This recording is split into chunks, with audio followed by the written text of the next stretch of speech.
si Dios siendo santo, que tiene que amar lo santo, lo bueno, lo puro, ¿en dónde está lo bueno, lo santo y lo puro en nosotros?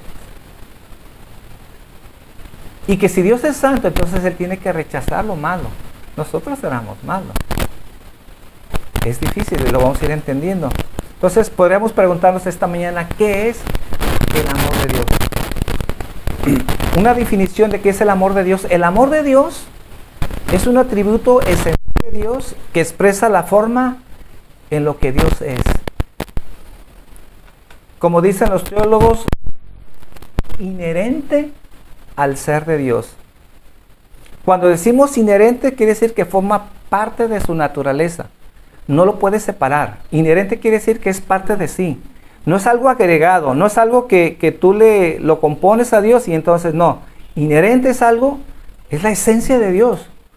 Cuando decimos que es algo inherente, quiere decir que es parte de su ser. No lo puedes despegar, pues. Ese es el amor de Dios. Forma parte de su naturaleza y no es algo, no es algo, el amor no es algo aparte de Dios. Sino Dios, como dice la Biblia, Dios es amor. Dios es amor, así es. Según un hombre llamado Richard Müller, que ustedes lo pueden buscar en internet, dice que el amor de Dios es la inclinación o disposición natural hacia lo bueno. Ese es el amor, todo lo que es bueno, lo que es puro, lo que es santo. Dios se complace en lo bueno. Él desea lo bueno y Él se deleita en lo bueno. Por eso no entender el amor de Dios nos lleva a tener una concepción incorrecta de Dios, lo que decía Moni. Si no entendemos el amor de Dios, entonces tenemos una distorsión de lo que es Dios. Entonces, si no entendemos el amor de Dios, es creer en un Dios que no enseña la Biblia. Y como resultado tenemos una fe que no está depositada en ese Dios verdadero. ¿Cuál es la tendencia humana? Crear un Dios que se ajuste a su estilo de vida. Y si no se adapta a sus ideas, entonces ese Dios es rechazado. Hacen a un Dios pues mundano. Porque es ese tipo de Dios que les conviene. Yo a mucha gente les digo eso. Es algo que yo traigo muy en este tiempo. ¿Verdad? Cuando nosotros queremos hacer un cristianismo a nuestro molde, a nuestras reglas, entonces estamos amoldeando a Dios a nuestra forma de ser. Pero obviamente eso no es bíblico, eso no existe. ¿Verdad? Como les decía hace 2 domingos, ¿verdad? Que dice, bueno, yo busco a Dios. Yo sí leo la Biblia, aunque no me congrego, pero sí busco a Dios. Bueno, ¿qué está haciendo esa persona? Está moldeando su vida a un cristianismo que no existe en la Biblia. ¿Por qué? ¿Qué dice las Escrituras? ¿Tenemos que congregarnos? Sí, no es una opción. Dios diseñó a la iglesia para que ahí pudiéramos crecer y nosotros pudiéramos compartir nuestros dones y nuestros talentos. Pero la persona que no se congrega, entonces está moldeando un cristianismo que no viene en las Escrituras. Por poner un ejemplo menor, ¿verdad? Hay muchas cosas en donde Dios ajustan a Dios a su forma de ser. Por ejemplo, ¿verdad? Hay quienes llegan a engañar a sus esposas, pero no se sienten tan mal, porque yo sé que es algo muy típico que ustedes lo han escuchado. Hay gente que no se siente tan mal porque dice, porque yo no dejo de proveer para mi casa. A mí no me diga que les hace falta algo a mis hijos o que les hace falta algo a mi esposa, todo lo tiene. Entonces, ¿qué dice esta persona? Mi esposa, pero yo les doy todo a mi casa, ¿verdad? Yo estoy cumpliendo. No está tan mal como mucha gente lo quiere ver, dicen ellos. Entonces, ¿qué están haciendo? Ajustando un Dios que no es bíblico. Un cristianismo que no viene en la palabra de Dios. Y hay gente que cree que en realidad no es tan malo. ¿Por qué? Porque mientras cumplan sus obligaciones y estén proviendo para sus casas, pues, ¿qué tan malo puede ser que anden con otra persona? ¿Verdad? Entonces, como dice alguien, a final de cuentas nos convertimos en lo que adoramos.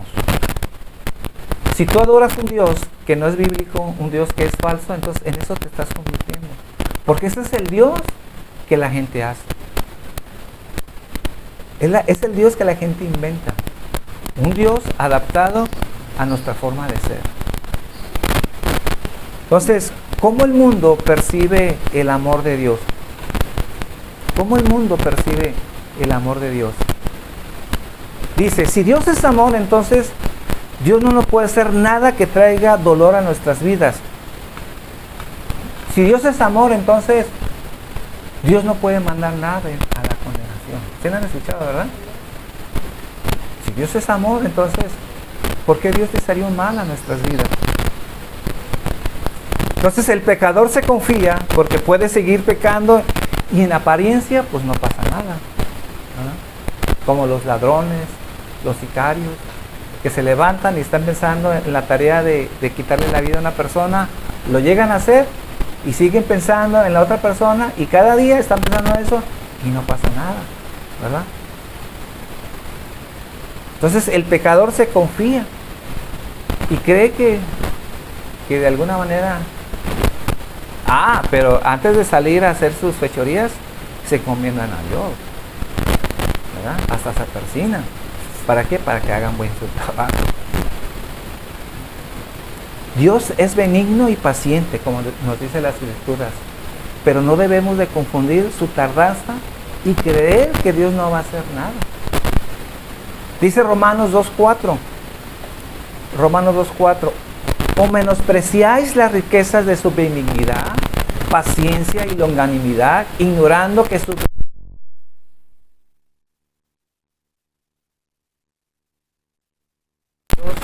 no ha hecho nada con las personas malas? Eso no quiere decir que no va a pasar algo.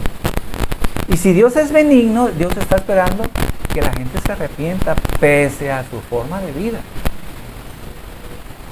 Y dice el versículo 5, pero por tu dureza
tenemos que hablar del amor, pero así como hablamos del amor, hablamos del juicio de Dios.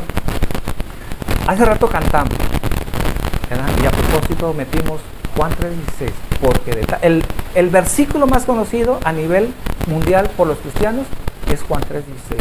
No hay otro versículo que la gente se sepa de memoria como Juan 3:16. ¿Y por qué a los cristianos les gusta Juan 3:16? Porque habla del amor de Dios. Porque de tal manera amó Dios al mundo que ha dado a su Hijo unigénito, para que todo aquel que en él crea no se pierda, mas tenga vida eterna. Está muy bien, pero no es el mensaje completo.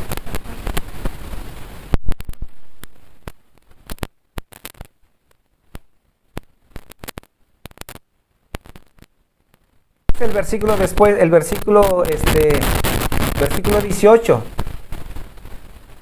Dice versículo, el que en él cree no es condenado. Pero el que en él cree no es condenado. Pero el que no cree ya ha sido condenado porque no ha creído en el nombre del unigénito Hijo de Dios. Sí, se está hablando del amor de Dios, Juan 3:16. Pero Juan 3:18, el que no cree, dice, ya ha sido condenado.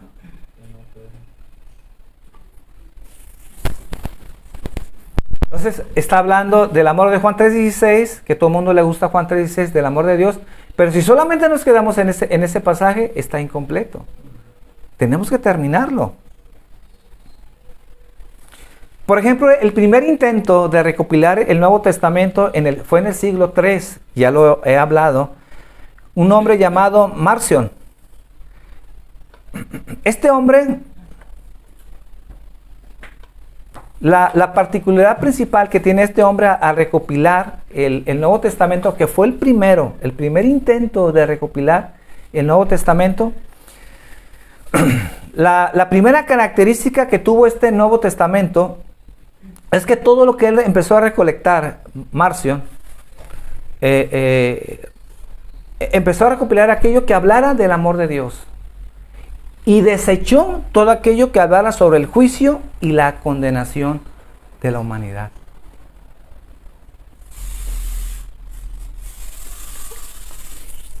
¿Cómo se formó al principio el Nuevo Testamento? Según Marción, todo lo que hablara sobre el amor de Dios, ese es el Nuevo Testamento. Pero todos los pasajes o los versículos, bueno, no había versículos en aquel entonces, pero todos aquellos pasajes que hablaran de la condenación de Dios, eso no los formó en el Nuevo Testamento. ¿Y por qué? Porque la concepción, desde el siglo III y esos antes, es que el concepto de mucha gente es que el amor de Dios es que Dios no va a mandar a nadie a condenación, porque Dios es amor.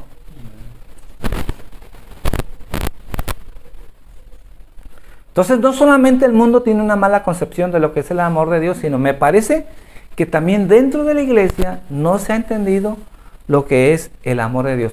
¿Y por qué digo que no se ha entendido? Porque aún dentro de las iglesias vemos que los pastores hoy en día se casan con hombres. O los mismos pastores de supuestamente iglesia cristiana casan a mujeres con mujeres o hombres con hombres. Porque al final de cuentas dicen ellos, ese es amor. Y si Dios es amor, entonces si ellos se aman, ¿qué de malo puede tener?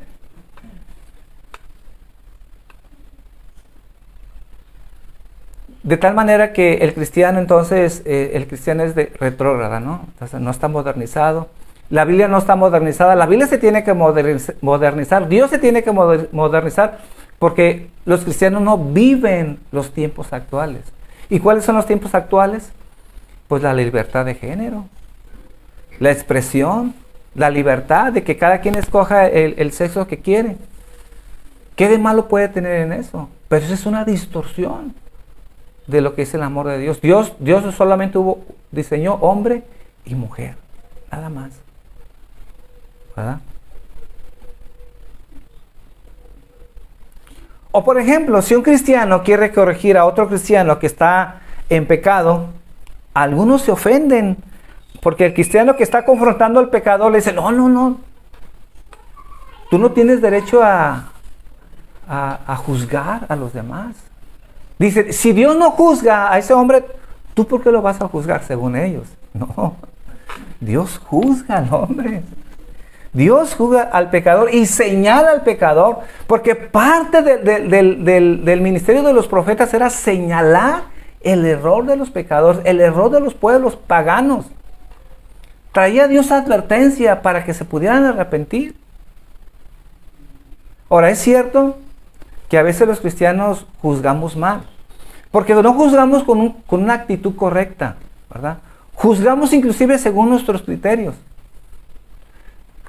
Para juzgar, porque es bíblico juzgar, para juzgar, en primer lugar, el cristiano debe tener autoridad moral. ¿Y qué significa eso? ¿Qué significa tener autoridad moral? Que no estés en la misma condición de un pecador. ¿Cómo tú vas a juzgar a alguien si tú mismo eres un pecador?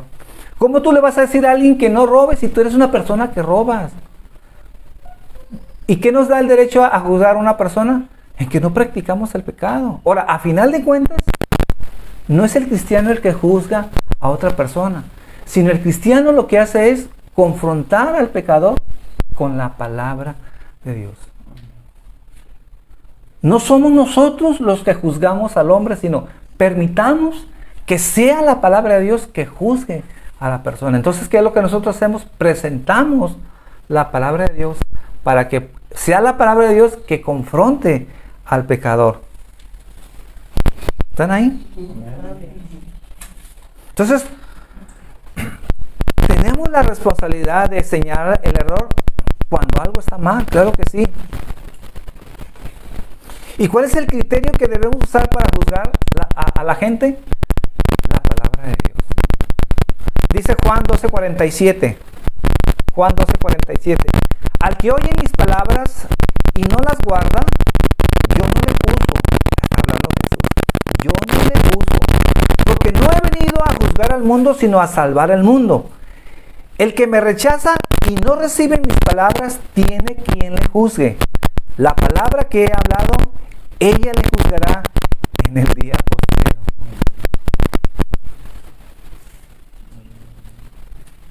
Entonces, ¿cómo nosotros presentamos cuando queremos nosotros corregir a alguien? En primer lugar, hablando de la autoridad moral y la intención del corazón, porque a veces los cristianos ni siquiera es corregir a las personas, sino solamente exhibir o avergonzar a la persona o sentir que somos más que las personas. No, nosotros juzgamos a las personas porque en nuestro corazón queremos ver un cambio en esa persona. No es porque queramos señalar solamente el pecado, sino porque en verdad lo estamos haciendo porque queremos ayudar a la persona. ¿Y cómo lo usamos? ¿Cuál es el criterio que usamos? La palabra de Dios. Porque como digo eso, yo no soy el que los voy a juzgar. Mi palabra, o sea, lo que he hablado, ese les va a juzgar. Y nosotros presentamos la palabra de Dios para que sea la palabra de Dios el que juzgue a la persona. Confrontamos a la gente con la palabra de Dios. Porque al final de cuentas, ¿quiénes somos nosotros para juzgar a la gente? En ese caso, en ese sentido estricto, pues no somos nadie. Pero si nosotros presentamos la palabra de Dios, eso es diferente. Entonces, el verdadero concepto de lo que es el amor de Dios solamente lo encontramos en la Biblia. No en las telenovelas, en los cines de Hollywood, porque esa sería una distorsión de lo que sería el amor de Dios. ¿Y por qué digo que es una distorsión? Porque a veces en las novelas, el que le está poniendo los cuernos a la esposa, resulta que el trama se trata de que el que le está poniendo a la esposa y la amante son los buenos. ¿No se han fijado en eso? Esos son los buenos. Y entonces, ay, ojalá se casen. Pero están en fornicación y están en el adulterio. Pero nos lo pintan de tal manera que nos adentramos tanto en la telenovela que hasta le echamos porras. Ay, no, la mala es la esposa. El bueno es el que le está poniendo, el esposo, el que le está poniendo los cuernos y la amante. Eso sí, y son las parejas, los bonitos, los de cara bonita, ¿no? En la telenovela. Y cuando tienen el encuentro de amor, hasta nos emocionamos. Pero nos hacen involucrar en algo que no es bíblico. Empieza una distorsión. Entonces, si el amor de Dios, como dijimos anteriormente, se define como una inclinación hacia lo bueno, podríamos decir entonces esta pregunta: ¿qué es lo bueno? Porque hemos dicho que el amor de Dios es una inclinación hacia lo bueno. Pero ¿qué es lo bueno? Si Dios ama lo bueno, preguntémonos entonces, ¿qué es lo bueno? Según el mundo, dice que bueno es lo que es deseable o apetecible. Definiciones de lo que es el mundo. Decía Aristóteles, es el bien que todos desean. Es aquello que nos perfecciona, nos mejora, nos hace más felices. Pues no está tan mal, ¿verdad? Nos perfecciona, nos mejora, nos hace más felices. Así que bueno, según el mundo, depende de lo útil que puede ser, de los beneficios que me pueda dar. Porque si no me da un beneficio, pues eso no es bueno. Pero si me da un beneficio, eso es bueno, ¿verdad? Por ejemplo, algunos podrían decir que bueno es el dinero. Porque con ello puedo comprar, con ello le puedo bendecir a alguien, puedo comprar mi despensa. Puedo decir que eso es lo bueno. El dinero, la salud. Podemos decir que estar sanos, pues eso es bueno. Pero para algunos también puede ser bueno el cigarro, la tomadera. Pregúntele a alguien, sobre todo los sábados, los fines de semana, sobre todo en los kioscos, lleno de jovencitos ahí echándose sus caguamas, ¿no? Para ellos eso es lo bueno, porque así lo definen, eso es lo bueno. El vicio o inclusive las mujeres. Sin embargo, tal entendimiento de lo que es bueno es arbitrario y subjetivo, porque depende de cada quien. ¿Cómo saber lo que es lo bueno entonces? Cada individuo dicta lo que es bueno. Se dice por ahí que no importa lo que tú llames bueno, siempre y cuando tu búsqueda de lo bueno no interrumpa la búsqueda de lo que yo llamo bueno. Tú lo tuyo y yo lo mío. Esa es la filosofía. Tú dictas lo que es bueno para ti, está bien, yo te lo respeto, pero tú respétame lo que yo digo que es bueno. Es una forma de pensar del mundo. Y de acuerdo al mundo, entonces, bueno se encajona en la categoría de lo relativo. Depende de la persona. Depende del cristal con que se mire. Cada quien va a distinguir lo que es bueno. Por eso, cuando hablamos de parejas entre hombres o parejas entre mujeres, dependerá del concepto de cada persona. Habrá quienes dicen, inclusive cristianos, que eso no está mal. Porque donde hay amor, no puede ser malo. Entonces, cada quien define lo que es bueno, no es un valor absoluto, depende del cristal con que se mire.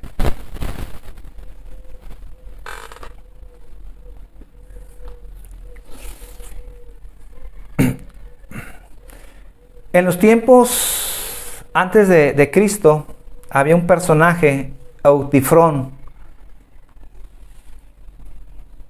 Había un personaje llamado Eutifrón y Sócrates. Y ellos se centraban en la pregunta que le hace a Sócrates, a Eutifrón. Dice, y decía él, ¿lo santo es amado por los dioses porque es santo? ¿O es santo porque es amado por los dioses? O sea, parafraseando esto para entenderlo un poco mejor. Lo bueno es algo externo a Dios, que cuando Dios lo ve, le dice al mundo lo que es bueno. O lo bueno es algo que no es bueno naturalmente, pero Dios dice, lo declaro que es bueno. Son dos cosas, ¿verdad? Bueno es aquello en donde intrínsecamente es bueno y Dios lo ve y dice, esto es bueno. Entonces Dios dice que eso es bueno. O no necesariamente es bueno, pero cuando Dios lo declara que es bueno, entonces se convierte en algo bueno. Decían estos filósofos, ¿qué es lo bueno? Entonces está el dilema, seguimos en el dilema, ¿verdad? ¿Qué es lo bueno? Porque necesitamos encontrar lo bueno. Entonces, ¿Dios reconoce lo que es bueno o Dios decreta lo que es bueno? Dios reconoce, entonces algo fuera de Dios, esto es bueno. O Dios lo decreta y Dios es el que dice que es bueno. Eso no lo dice la Biblia, esto lo decían los filósofos. ¿Qué es lo bueno entonces? ¿Es porque Dios lo encuentra y dice, esto es bueno, encontré algo bueno? ¿O porque Dios decreta algo y llama bueno? Y entonces desde que Dios decreta lo que es bueno, entonces desde ese momento, porque Dios lo decretó, entonces debemos de llamarlo bueno. Así pensaban los grandes pensadores. Pero en realidad eso es un falso dilema. Ni Dios reconoce lo bueno, ni Dios decreta lo que es bueno, porque eso Dios nunca lo ha hecho. No lo vamos a encontrar en la Escritura. Entonces, por última vez, ¿qué es lo bueno? ¿Qué es lo bueno? Bueno, la respuesta es simple. Dios es lo bueno. Esa es la respuesta bíblica. ¿Qué es lo bueno? Dios es lo bueno. ¿Por qué? Porque no hay nada bueno fuera de Dios. No hay nada bueno fuera de Dios. Él posee toda la perfección y toda la belleza. Por lo tanto, Él es bueno. Dice Marcos capítulo 10, versículo 17. Pasaje que muchos conocen. Marcos 10, 17. Al salir Él para seguir a su camino, vino uno corriendo e hincado de rodillas delante de Él le preguntó: Maestro bueno, ¿qué haré para heredar la vida eterna? Jesús le dijo: ¿por qué me llamas bueno? Ninguno hay bueno, sino solo uno, Dios. Dios. Dios es la suma de todas las perfecciones. En última instancia, todo lo que podemos identificar como bueno es un reflejo del Creador. Cuando Dios creó a la tierra, ¿se acuerdan? Génesis 1, vio que era bueno. Todo eso es un reflejo del Creador. Entonces, reflexionando en esto, porque también filosofamos los cristianos, ¿a dónde tendría que ir Dios para que entregue su corazón y su amor y Dios lo puede amar porque eso es algo bueno? ¿A dónde tendría que ir Dios? ¿En qué parte del infinito existe lo bueno para que Dios lo pueda amar? ¿A dónde tendría que ir Dios en las galaxias hasta el infinito? ¿En dónde Dios tendría que ir para que entonces Dios pudiera amarlo? ¿Qué puede amar Dios? La respuesta es nada. No hay nada fuera de Dios que Dios tenga que buscar, que sea bueno y Dios lo pueda amar. No hay nada. Por eso, la conclusión de los teólogos es que Dios tiene que amarse a sí mismo. ¿Y por qué Dios tiene que amarse a sí mismo? Porque es lo único bueno en realidad que existe en este universo. Esa es la idea, porque dice, bueno, Dios se ama a sí mismo. Qué egoísmo, qué egocentrismo Dios. No, porque fuera de Él no hay nada que Dios pueda amar. Entonces Dios se ama a sí mismo. ¿Por qué? Porque Dios es lo bueno. Dios es amor. Dios es amor. Por eso pregúntense, ¿qué cosa puede ser más excelente fuera de Dios? ¿Qué cosa exista que sea más excelente que Dios? No hay nada.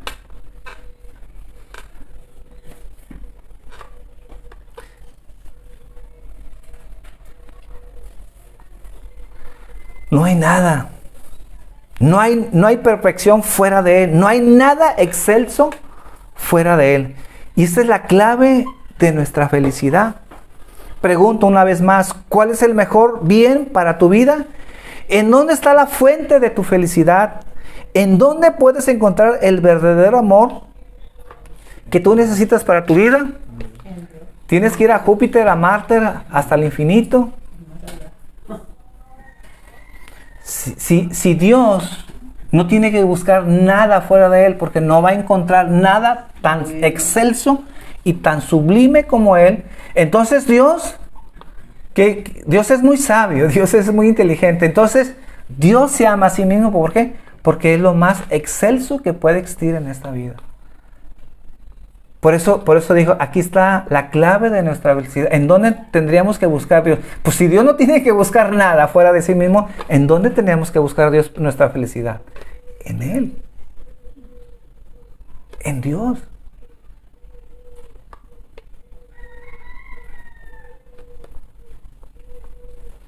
¿Cuál es el mejor bien para tu vida? ¿En dónde está la fuente de tu felicidad? Está en Él. Está en Dios. Podríamos decir que no son las riquezas, ahora sí, aunque se oiga fuerte, ni siquiera es tu esposo, no es tu esposa el mejor bien para tu vida, sino es Dios. Es Dios. Fuera de Dios no hay nada. Entonces lo que yo quise establecer con esta plática esta mañana es entender que la fuente del bien, la perfección que existe en esta tierra, no la vamos a encontrar en ningún lugar más que en Dios. Por eso la conclusión es de que ¿por qué Dios se ama a sí mismo? Porque no hay nada fuera de Dios tan sublime y tan excelso como Él mismo. Y como Dios es bueno, como Dios es amor, y hablamos de que el amor tiene que ver con amar lo bueno, entonces Dios termina amándose a sí mismo. Y si Dios no tiene que buscar nada fuera de sí, porque Él es la fuente de lo bueno, Él es la fuente del verdadero amor, entonces ¿a dónde tenemos que ir nosotros? A Dios. Tenemos que concluir que Dios es la fuente de nuestra felicidad. Amén. Aquí le vamos a dejar, porque vamos a continuar, como me dijo mi hermana, quiero darle seguimiento, ir desglosando poco a poco, y vamos a ir cayendo en uno de los temas que nunca he tocado, pero los vamos a tocar ya que me están animando a hacerlo, porque va a ser muy interesante, poniendo estas bases, ¿verdad? Estas bases de lo que es el verdadero amor. Padre, esta mañana te damos gracias, te honramos, te exaltamos, Padre, y te pido, Señor, que podamos entender cada día más, Señor, este atributo, Señor, que como lo definimos, Señor, es algo inherente, Señor. Ese es algo que no es que el amor sea una parte de ti, Señor, sino eres tú mismo, Padre. Tú eres amor, Padre. El amor no puede ser dividido, no puede ser quitado. No es algo que se le pueda agregar a Dios, porque la fuente de ese amor está en ti, Señor. Tú mismo eres amor. Ese es tu ser. Ese es tu ser, Señor. Y aunque a veces, Señor, tratar de filosofar estos términos, Señor, a veces resulta un poquito complicado, Señor. Yo sé que tú nos darás luz, nos vas a dar entendimiento, Señor, para ir comprendiendo, Señor, lo que es el verdadero amor, Señor. Como se comentó al principio, Señor, que podamos discernir, Señor, entre el amor verdadero y el amor falso. Ese amor que se ha querido pasar como algo que procede de ti, Señor, pero que en realidad, Señor, procede de las tinieblas, Señor. Ese amor, Señor, que se ha introducido en las iglesias, pero que no tiene nada de santo. Es un amor que ha distorsionado, Señor, tus principios. Ese amor, Señor, en donde se ha permitido, Señor, distorsionar, Señor, el verdadero amor, aún entre parejas, entre matrimonios, Señor. Y vemos que la iglesia está claudicando, Señor, distorsionando el nombre del amor, Señor. Permitiendo, Padre, las relaciones entre el mismo sexo, Señor. Que la iglesia, Señor, pueda abrir los ojos. Que nosotros podamos entender algo tan sencillo, pero a la misma vez tan profundo, Señor. Que te pido, Señor, que podamos meditar este día, Señor, que podamos meditar, que tú nos hables a lo largo de la semana sobre tu amor, Señor. Y así como hemos cantado, Señor, que podamos entender, Señor, que ese canto, así como incluye el amor, a la misma vez incluye, Señor, tu ira, Señor, y tu condena, Señor. Tú tienes que mostrar tu ira y tu condena porque eres amor, precisamente porque eres amor, porque el amor es amar lo bueno. Y si está presente tu ira, Señor, es porque está presente lo malo. está presente, Señor, lo que no te agrada, Señor. Y eso es parte de tu ser, Señor. Manifestar tu ira, Señor. Manifestar aquello que no te complaces, que no te agrada, Señor. Te damos gracias esta mañana, Señor. Gracias, Señor.